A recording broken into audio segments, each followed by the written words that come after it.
3 days after my husband's funeral, his 2 children handed me a piece of paper.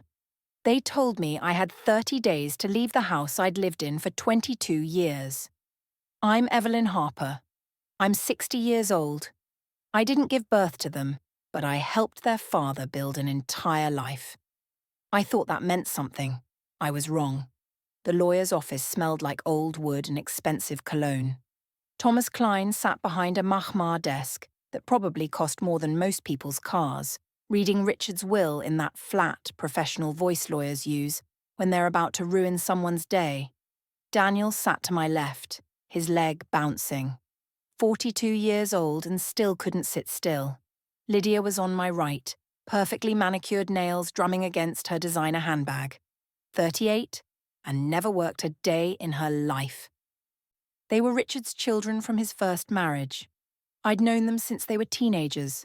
I'd cooked their meals, attended their graduations, helped plan their weddings. I'd been there through breakups and job losses and middle-of-the-night phone calls when they needed money. Always money. Thomas cleared his throat. To my beloved children, Daniel and Lydia Harper, I leave the family home in California, the vacation property in Lake Tahoe, and the downtown commercial building. Daniel's legs stopped bouncing. Lydia's fingers went still. To my wife, Evelyn Harper, I leave the sum of $50,000 and my personal effects. The room tilted. $50,000. Richard's hospital bills alone were over $200,000. The words kept coming, but they sounded like they were underwater. Personal effects. His watch collection. His books. Things. After 22 years of marriage, I was worth things. That's it? The words came out before I could stop them.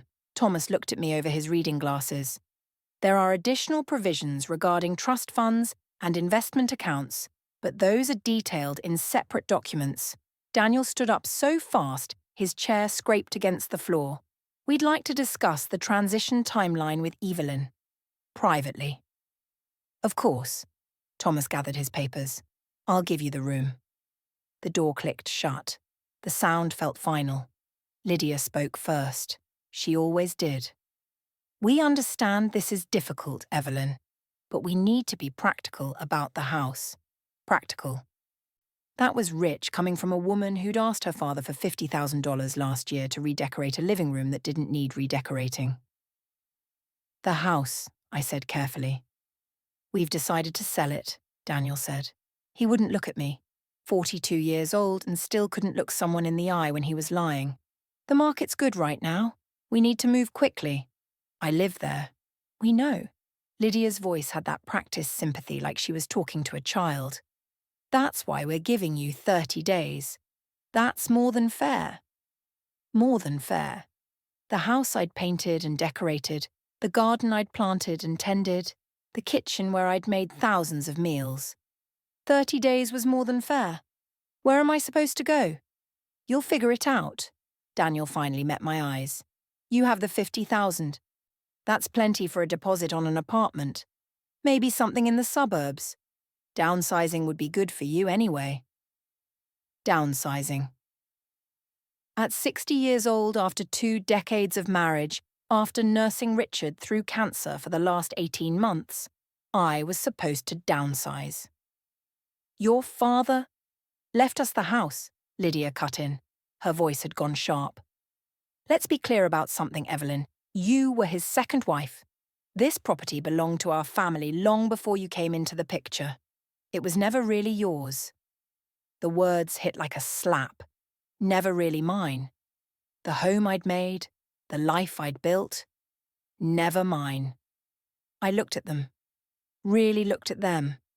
Daniel in his expensive suit that didn't quite hide the weight he'd gained. The slight tremor in his hands he tried to hide. Lydia with her perfect hair and empty eyes. Wearing a tennis bracelet that cost more than most people made in 6 months. These were the children I'd tried to love. These were the adults I'd helped raise. 30 days, I said quietly. Yes. Daniel relaxed. He thought he'd won. We'll have the paperwork ready by next week. They left together, already talking about listing prices and staging strategies. already spending money they didn't have yet. I sat in that leather chair in Thomas Klein's office and I didn't cry.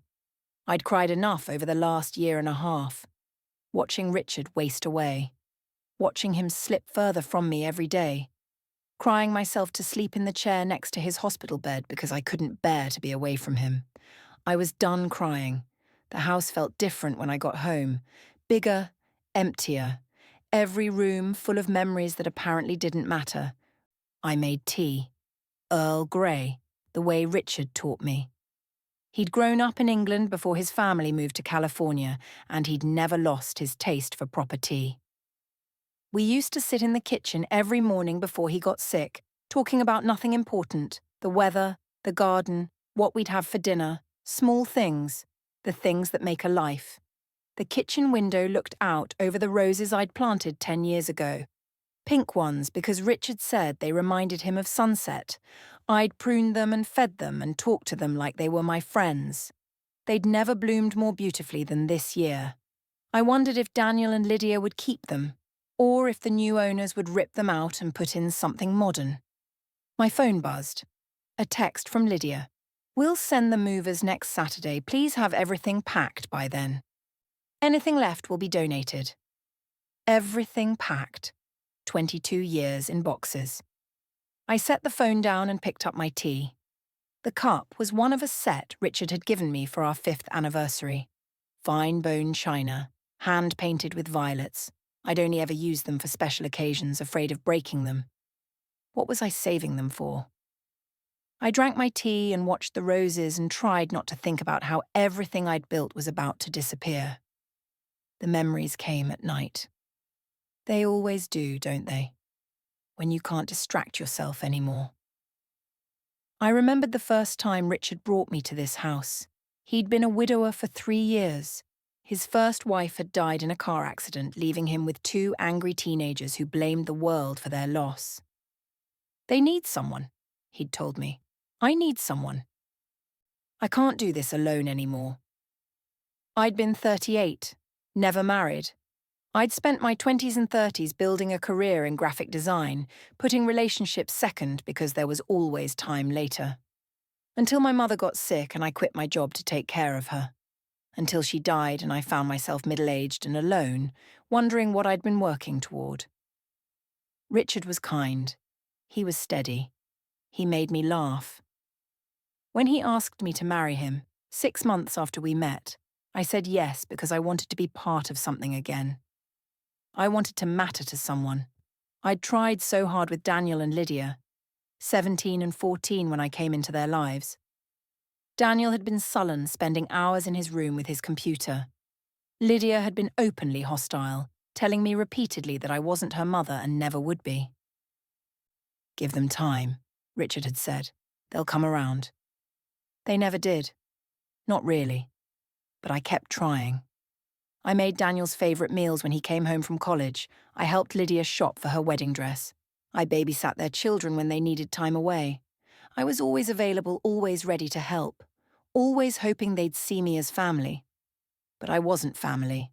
Lydia had made that clear. I was just the woman who'd married their father, the woman who'd taken their mother's place, the outsider who'd pretended to belong. I remembered Richard in the hospital 3 weeks before he died. The cancer had eaten away at him until he was barely there anymore, just eyes and bone and laboured breathing. But his mind was still sharp. It always was, right until the end. "I made mistakes with them," he'd whispered. His voice was so weak I had to lean in close to hear. "I gave them everything. I thought that's what love was. Money, things, fixing their problems for them. You loved them the best way you knew how," I'd said. "I ruined them." His hand had found mine, skeletal fingers gripping with surprising strength.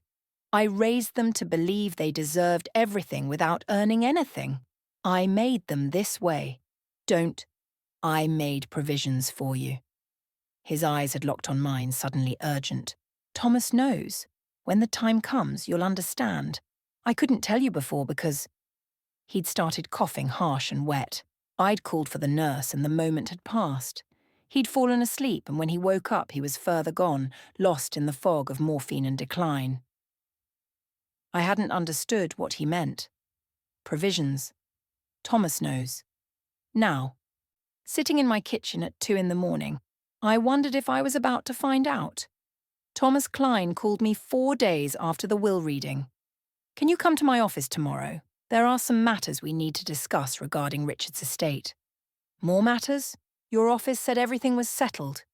Not everything. His voice was careful, professional. Please, Mrs. Harper, it's important. I went. What else was I going to do? This time there were more papers. Folders stacked on his desk. Thomas had the expression of a man about to deliver news he wasn't sure was good or bad. Richard established a trust fund 6 years ago, he said without preamble. It's been managed by a private firm. The principal amount is substantial. How substantial? $4.2 million. The number didn't make sense. I'd known Richard was comfortable, but $4 million was more than comfortable. That was wealthy. The trust was funded through careful investment of his business assets and inheritance from his own father. Richard was very specific about how it should be managed and distributed. To Daniel and Lydia? No. Thomas opened the top folder. To you. The world tilted again, but differently this time. The trust is in your name, Mrs. Harper. It's irrevocable. Daniel and Lydia have no legal claim to it whatsoever. I don't understand. The properties Richard left to his children, the house, the Lake Tahoe cabin, the commercial building, they all have significant mortgages against them. Loans Richard took out over the last 5 years. Why would he do that? Thomas's expression softened. He told me toward the end that he wanted to teach his children the value of things. He'd spent their whole lives bailing them out, fixing their mistakes, handing them money whenever they asked. He said he'd created monsters, and he wanted to stop feeding them. I sat back in the chair, trying to process this. The mortgages are manageable, Thomas continued, if they're both employed and responsible about payments, but they'll have to make hard choices. Cut expenses, actually work for what they have. Richard believed it was the only way they'd grow up. And the $50,000 he left me? A test, of sorts. He wanted to see if they'd show compassion when you appeared vulnerable. If they'd offer to help, or even just give you time. Thomas's mouth tightened. I take it they didn't. They gave me 30 days to leave. He nodded, unsurprised. Richard suspected as much. That's why he structured things this way. The trust fund will provide you with an annual income of approximately $160,000, more than enough to live comfortably. You can choose to access the principal if needed, but with careful management, you'll never have to worry about money again. $160,000 every year for the rest of my life. There's one more thing. Thomas pulled out another document. The commercial building downtown, the one Daniel and Lydia inherited, has a balloon payment due in 6 months. $180,000. If they can't make it, the building defaults to you. Richard didn't trust them to handle it. Richard loved them, but he was also realistic about who they'd become. Thomas slid the papers across the desk. He wanted you protected, Mrs. Harper. He wanted you to never have to depend on anyone's mercy again, especially not theirs. I looked at the papers. All those numbers, all that security, all that revenge, wrapped up in legal documents and trust clauses. He told me something in the hospital, I said quietly, about making provisions, about protecting me. He spent the last year of his life making sure you'd be taken care of. Even when he could barely speak, he'd call me to adjust clauses to make sure there were no loopholes. He said it was the most important thing he'd ever done. Thomas met my eyes. He was right. I signed the paperwork that night. All of it. Transfer of the trust into my active management. Release of claims on the properties Daniel and Lydia had inherited. A document promising I would not contest the will or interfere with their inheritance. I gave them exactly what they wanted. The next morning I called Lydia. I've thought about what you said, I told her, and you're right. The house was never really mine. I'm going to make this easy for everyone. Oh, she sounded surprised, suspicious.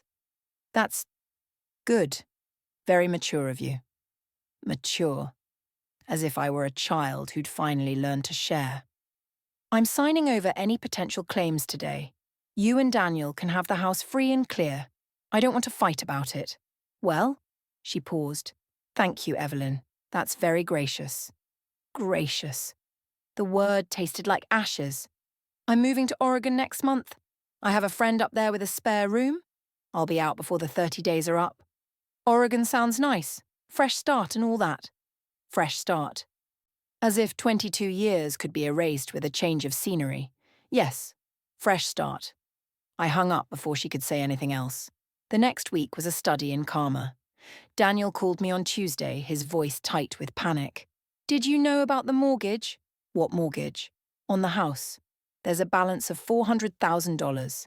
The payments are $3,200 a month. I didn't say anything. How are we supposed to pay that? Dad said the house was paid off years ago. Maybe he took out a loan. For what? Why wouldn't he tell us? Because you never asked, I thought. Because you assumed. Because you took and never wondered where it came from. I don't know, Daniel. I wasn't involved in his financial decisions. We might have to sell. That's probably wise. He hung up without saying goodbye. Lydia called on Thursday. She'd been crying. The Lake Tahoe place has a mortgage too. And the commercial building. Evelyn, did he tell you about this? Did you know? No, Lydia, I didn't know.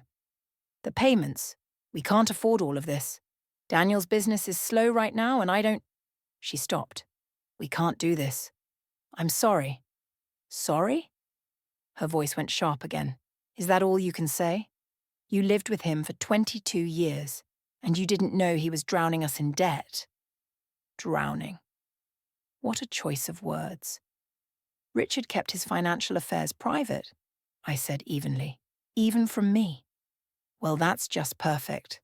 She was crying again, angry tears.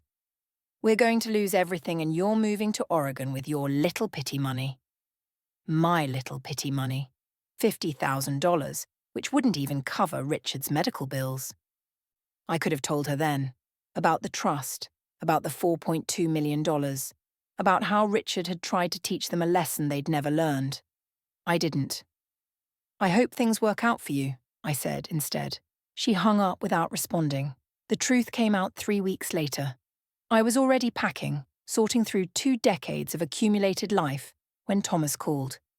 Daniel's financial advisor made some calls. They've figured out the trust exists. They don't know I have it? Not yet, but Daniel's been asking questions.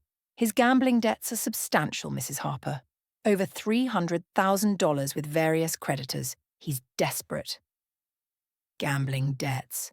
That explained the tremor in his hands, the weight gain, the way he'd looked like he was going to vibrate out of his skin in the lawyer's office. And Lydia? Her husband filed for divorce last week. Apparently he'd been hiding his own financial troubles and saw their inheritance as a way out. When he realized the properties were mortgaged, he decided to cut his losses. I sat down on the couch surrounded by half-filled boxes. They're going to ask you for money, Thomas said quietly. They're going to find out about the trust, and they're going to beg. What should I do? What do you want to do? I thought about Richard in that hospital bed. I made mistakes with them. I thought that's what love was. I thought about Daniel at 17, sullen and angry. Lydia at 14 telling me I'd never be her mother. 22 years of trying to earn love from people who'd never planned to give it.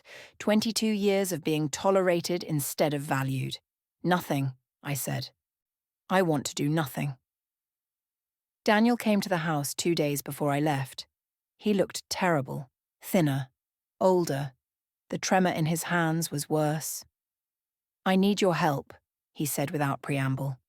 I was wrapping wine glasses in newspaper. Richard's collection, which he'd started long before he met me, crystal from Prague, hand-blown glass from Venice, each piece carefully chosen, lovingly displayed. Personal effects. What kind of help? Money, he laughed, harsh and bitter. Always money, right? That's all we ever asked him for. And now he's gone and we're drowning and... He stopped, took a breath. I know about the trust. I kept wrapping glasses. $4 million, Evelyn. You've been sitting on $4 million while we're losing everything. That's Richard's money. It's family money. We're his children.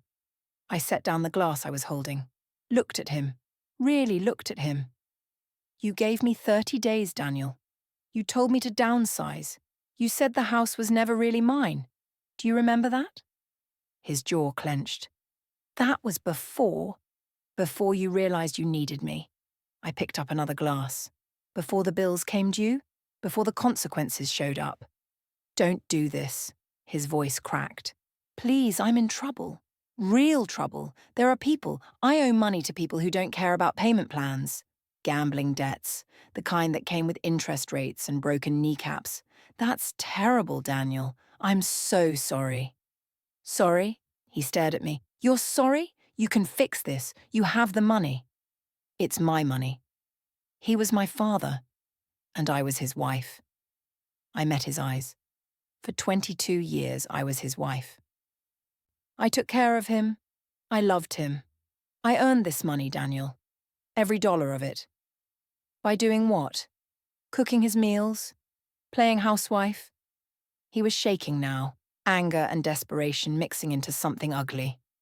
You were a gold digger who got lucky. The glass in my hand felt very fragile suddenly. Expensive crystal from Prague, beautiful and delicate and easily shattered. I set it down carefully. I think you should leave. Evelyn, leave, before I call the police and tell them you're harassing me. He left. The door slammed so hard the windows rattled. I picked up the Prague crystal and kept packing. Lydia came the next day. She was more subtle about it. I owe you an apology, she said. She was dressed simply for once. Jeans and a sweater. No jewellery. Her eyes were red from crying. For what? For how we treated you. For the things I said. You didn't deserve that. I was packing books. Richard's collection of history texts and my old design magazines. Things I'd thought we'd never have to separate. Apology accepted. I'm losing everything. Her voice broke. My marriage. The house. I don't know what to do. This was the part where I was supposed to offer help, where maternal instinct kicked in, and I saved her from her own mistakes. I kept packing books. Daniel told me about the trust, she said quietly. I'm not here to beg. I just want you to know that I understand now. Why Dad did it. He was trying to teach us something. I looked at her. She seemed genuine, broken, human for once. What did he try to teach you? That we can't just take, that actions have consequences, that growing up means being responsible for yourself. She wiped her eyes. I've never had to be responsible for myself. Dad always fixed everything. And before that, Mom did. And I thought that's just how life worked. It's not. I know that now. She smiled, sad and small. Bit late for the lesson, isn't it? We stood there in my living room, surrounded by boxes and memories and the ruins of a family that never quite existed. I'm not going to give you money, I said softly. I know. Your father wanted you to learn something. If I bail you out, I'm just continuing the pattern. I know, she said again. Then, quietly, I'm sorry. For all of it. For treating you like you didn't matter. You did. You do. I was just too selfish to see it. She left after that. No slamming doors, no threats, just a quiet goodbye and the sound of her car pulling away. I sat down on my couch and cried for the first time in weeks, not for myself, for them, for the children Richard had loved so much he'd hurt them trying to help, for the lesson they were learning too late. I moved to Oregon on October 15th. The house sold 3 weeks later for $1.6 million. After the mortgage, Daniel and Lydia cleared about $800,000 each. Daniel paid off his gambling debts and entered rehab. Last I heard, he's managing a small consulting firm, making decent money, living in a modest apartment, learning to save. Lydia got a job as a night manager at a hotel in Sacramento. She's working her way up. Her divorce finalized last month. She texts me sometimes. Small things. Updates on her life. Pictures of her new apartment. She never asks for money. The commercial building defaulted 6 months after I left. I sold it to a developer for $2 million and put the money in a college fund for Daniel and Lydia's children. They don't know yet. I'll tell them when the kids are old enough to understand. I live in a small house near the coast. I can see the ocean from my bedroom window. Every morning I make Earl Grey tea in Richard's Prague crystal cups, and I watch the sun rise over the water. I paid off all of Richard's medical bills. I donated to the cancer research centre that treated him. I live on less than half of what the trust provides, and I've never felt richer. Sometimes I think about that day in Thomas Klein's office. Daniel and Lydia so confident, so certain they'd won. The way they'd looked at me like I was nothing, like 22 years of my life, meant nothing. I didn't push them off the cliff. I just stopped holding them up. There's a difference. The roses in my new garden are blooming, pink ones for sunset. I talk to them while I weed and prune. I tell them about Richard, about the children I tried to love, about the lesson no one wanted to learn. They don't judge, they just bloom. I'm 60 years old. I live alone in a house by the sea. I have more money than I need and more peace than I ever hoped for. I used to think family meant sacrificing yourself without question, giving everything, expecting nothing, disappearing a little bit every day until there was nothing left. Now I know better. Real family doesn't ask you to disappear. Real family doesn't measure your worth in what you can give them. Real family sees you, values you, loves you not despite your limits, but because you're brave enough to have them. I made a family with Richard. Not with his children, but with him. 22 years of mornings and evenings and small kindnesses, of choosing each other every day until death did us part. That was real. The rest was just people living in the same house, mistaking proximity for love. I stand on my porch and watch the ocean, and I think about Richard's last gift to me. Not the money, not the trust fund or the properties or the security. His last gift was permission. Permission to let go. Permission to walk away. Permission to value myself the way he'd valued me. Permission to live. The sun sets pink and gold over the water. The roses bloom in their bed. The tea grows cold in my cup. I am 60 years old, and I am free. And that, in the end, is worth more than any inheritance.